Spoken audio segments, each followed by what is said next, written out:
नमस्कार, मैं राजेश शर्मा और सेव इंडिया न्यूज के मंच पर आपका स्वागत है। 6 अप्रैल बीजेपी के लिए ऐतिहासिक दिन भी है और पल भी है। यही वह दिन है जिस दिन भाजपा की स्थापना हुई और पहले राष्ट्रीय अध्यक्ष बने अटल बिहारी वाजपेयी। 1980 से लेकर 46 साल बाद जब 1984 में भाजपा के पास मात्र 2 सांसद होते थे, जो बढ़कर 2014 में नरेंद्र मोदी काल में 300 की संख्या को पार कर जाते हैं। आज भारतीय जनता पार्टी देश नहीं बल्कि दुनिया की सबसे बड़ी पार्टी है। देश के बड़े हिस्से में राज्यों में बीजेपी की सरकार है। भाजपा के प्रथम प्रधानमंत्री बात करते हैं 1998 से 2004 की, अटल बिहारी वाजपेयी। एक ऐसा नाम, उनकी योजनाएं हिंदुत्व और बाबरी ढांचा विध्वंस। अटल बिहारी वाजपेयी के नेतृत्व वाली उदारवादी रणनीति अभियान के असफल होने के बाद पार्टी ने हिंदुत्व और हिंदू कट्टरवाद का पूर्ण कट्टरता के साथ पालन करने का निर्णय लिया। साल 1984 में लाल कृष्ण आडवाणी को पार्टी अध्यक्ष नियुक्त किया गया और उनके नेतृत्व में भाजपा राम जन्मभूमि आंदोलन की राजनीति की आवाज बनी। 1980 के दशक के पूर्वार्ध में विश्व हिंदू परिषद ने अयोध्या में बाबरी ढांचा के स्थान पर भगवान राम के मंदिर का निर्माण के उद्देश्य से एक अभियान की शुरुआत की थी। यहां मस्जिद का निर्माण मुगल बादशाह बाबर ने करवाया था, ऐसा कहा गया, और इस पर विवाद है कि पहले यहां भगवान राम का मंदिर था। आंदोलन का आधार यही था कि यह क्षेत्र भगवान राम की जन्मभूमि है और यहां पर मस्जिद निर्माण के उद्देश्य से बाबर ने मंदिर को ध्वस्त करवाया। भाजपा ने इस अभियान का समर्थन आरंभ कर दिया और इसे अपने चुनावी अभियान का हिस्सा बनाया। आंदोलन की ताकत के साथ भाजपा ने 1989 के लोकसभा चुनाव में 86 सीटें प्राप्त की और समान विचारधारा वाली नेशनल फ्रंट की विश्वनाथ प्रताप सरकार का महत्वपूर्ण समर्थन किया। सितंबर 1990 में लाल कृष्ण आडवाणी ने राम मंदिर निर्माण के समर्थन में अयोध्या के लिए रथ यात्रा आरंभ की। यात्रा के कारण होने वाले दंगों के कारण बिहार सरकार ने लाल कृष्ण आडवाणी को गिरफ्तार करा दिया, लेकिन कार सेवक और संघ परिवार कार्यकर्ता फिर भी अयोध्या पहुंच गए और बाबरी ढांचे के विध्वंस के लिए हमला कर दिया। इसके परिणाम स्वरूप अर्धसैनिक बलों के साथ घमासान लड़ाई भी हुई, जिसमें कई कार सेवक मारे भी गए। भाजपा ने विश्वनाथ प्रताप सिंह सरकार से समर्थन वापस ले लिया और एक नए चुनाव के लिए तैयार हो गई। इन चुनावों में भाजपा ने अपनी शक्ति को और बढ़ाया और 120 सीटों पर विजय प्राप्त की। यही नहीं, उत्तर प्रदेश में सबसे बड़े दल के रूप में भी उभरी। 6 दिसंबर 1992 को राष्ट्रीय स्वयंसेवक संघ और इससे जुड़े संगठनों की रैली ने, जिसमें हजारों भाजपा और विश्व हिंदू कार्यकर्ता भी शामिल थे, उन्होंने मस्जिद क्षेत्र पर हमला कर दिया। पूर्णतः अस्पष्ट हालात में यह रैली एक उन्मादी हमले के रूप में विकसित होना बताया गया और बाबरी मस्जिद विध्वंस के साथ इसका अंत हो गया। इसके कई सप्ताह बाद देश भर में हिंदू एवं मुस्लिमों में हिंसा भड़क उठी, जिसमें 2000 से अधिक लोग मारे गए। विश्व हिंदू परिषद को कुछ समय के लिए सरकार द्वारा प्रतिबंधित कर दिया गया और लाल कृष्ण आडवाणी सहित विभिन्न भाजपा के वरिष्ठ नेताओं को विध्वंस, उत्तेजक, भड़काऊ भाषण देने के कारण गिरफ्तार किया गया।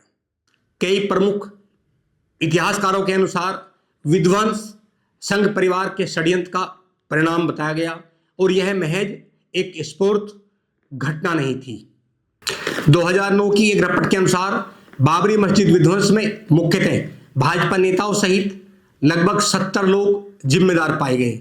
इनमें अटल बिहारी वाजपेयी, लाल कृष्ण आडवाणी, मुरली मनोहर जोशी को भी शामिल किया गया। मस्जिद विध्वंस के समय उत्तर प्रदेश के तत्कालीन मुख्यमंत्री कल्याण सिंह की रपट में कठोर आलोचना की गई। उन पर आरोप लगाया गया कि उन्होंने ऐसे नौकरशाहों और पुलिस अधिकारियों को अयोध्या में नियुक्त किया जो मस्जिद विध्वंस के समय चुप रहे। भारतीय पुलिस सेवा की अधिकारी और विध्वंस के दिन लाल कृष्ण आडवाणी की तत्कालीन सचिव वरिष्ठ आईपीएस अंजू गुप्ता आयोग के सामने प्रमुख गवाह के रूप में आई। उनके अनुसार आडवाणी और जोशी ने उत्तेजक भाषण दिए जिससे भीड़ के व्यवहार पर प्रबल प्रभाव पड़ा। साल 1996 की बात करें तो साल 1996 के संसदीय चुनाव में सांप्रदायिक ध्रुवीकरण पर केंद्रित रही, जिससे लोकसभा में 161 सीटें जीतकर सबसे बड़े दल के रूप में भाजपा उभरी। अटल बिहारी वाजपेयी को प्रधानमंत्री के रूप में शपथ दिलाई गई, लेकिन वो लोकसभा में बहुमत पाने में असफल रहे और केवल 13 दिन बाद ही उन्हें सरकार से प्रधानमंत्री पद से त्याग पत्र देना पड़ा। राष्ट्रीय जनतांत्रिक गठबंधन वाली सरकार 1998-99 फरवरी 2025 की स्थिति के अनुसार भारत के 21 राज्यों और केंद्र शासित प्रदेशों में भारतीय जनता पार्टी, बीजेपी या उसके नेतृत्व वाले एनडीए गठबंधन की सरकार है। भाजपा अपने दम पर कई प्रमुख राज्यों जैसे उत्तर प्रदेश, गुजरात, मध्य प्रदेश, राजस्थान, उत्तराखंड और हरियाणा में सरकार चला रही है। यानी आज भाजपा का जो वर्चस्व है, जो भाजपा बढ़ी है, आज भाजपा 1980 और 2026 बहुत अंतर है। हम लोग बात करेंगे कि इस समय कितने राज्यों तक बीजेपी पहुंची। उत्तर प्रदेश, गुजरात, मध्य प्रदेश, राजस्थान, उत्तराखंड, हरियाणा, असम, त्रिपुरा, गोवा, छत्तीसगढ़, मणिपुर, ये वो राज्य हैं जहां बीजेपी की इंडिपेंडेंट अपने बल पर सरकार है। अगर हम एनडीए गठबंधन की बात करें तो 2025 में हुए चुनाव में बिहार जेडीयू के साथ और महाराष्ट्र गठबंधन के साथ, आंध्र प्रदेश टीडीपी के साथ, नागालैंड और मेघालय। जब हम केंद्र शासित राज्यों की बात करते हैं तो दिल्ली और पांडुचेरी में भाजपा की गठबंधन की सरकार है। यानी वो भाजपा जो 1980 में जन्म लेती है और 40 साल बाद वो देश नहीं दुनिया की बड़ी पार्टी बन जाती है।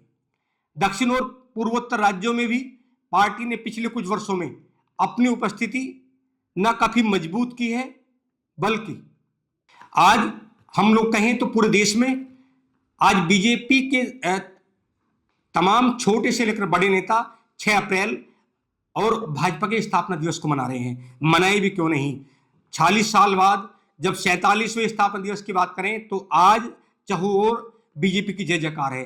जब बीजेपी की बात करते हैं तो बीजेपी के पास आज इतने कार्यकर्ता हैं। जब हम दुनिया के बहुत सारे देशों की पॉपुलेशन की बात करते हैं, उनकी जनसंख्या की बात करते हैं, तो ऐसे सैकड़ों देश है दुनिया के अंदर। उन देशों की इतनी पॉपुलेशन नहीं जितनी भारतीय जनता पार्टी के कार्यकर्ता हैं। जब 2014 का चुनाव आता है तो वही 2014 के चुनाव में जब अटल बिहारी वाजपेयी एक दौर होता है, उसके बाद नरेंद्र मोदी जी का दौर होता है। जब नरेंद्र मोदी जी का दौर होता है, 2014 के लोकसभा के चुनाव होते हैं, तब वही भाजपा 300 के आंकड़ों को पार करती है, 303 लोकसभा सीटों को जीतने में कामयाब होती है। जब 2019 का लोकसभा चुनाव आता है तब भी बीजेपी 282 के आंकड़ों को पार करती है।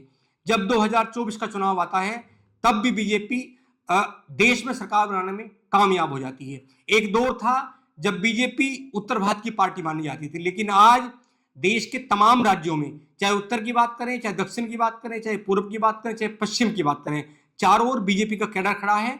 अभी 5 राज्यों में चुनाव है जहां बीजेपी चुनावी मोड पे है, लेकिन आज ब्लॉक से लेकर और राष्ट्रीय पटल तक बीजेपी के लोग आज स्थापना दिवस मना रहे हैं। और स्थापना दिवस के साथ में भाजपा ने जिस तरह का प्लान तैयार किया है, अगले 10 साल की जो रणनीति तैयार की है, हम उस पर भी चर्चा करेंगे। आप हमारे साथ बने रहिए, आप चैनल को सब्सक्राइब कीजिए, वीडियो को शेयर कीजिए और कमेंट बॉक्स में जरूर लिखिए कि बीजेपी का जो इतिहास है, 1980 में बीजेपी का जन्म होता है और जब 2026 में बीजेपी का स्थापना दिवस मनाया जाता है तो तब आमूलचूल परिवर्तन होता है। फर्श से उठी बीजेपी अर्श तक पहुंचती है। 1984 में 2 मेंबर ऑफ पार्लियामेंट की सीट आती है, लेकिन आगे चलकर बीजेपी 330 सीटों के आंकड़े को पार कर देती है। नमस्कार।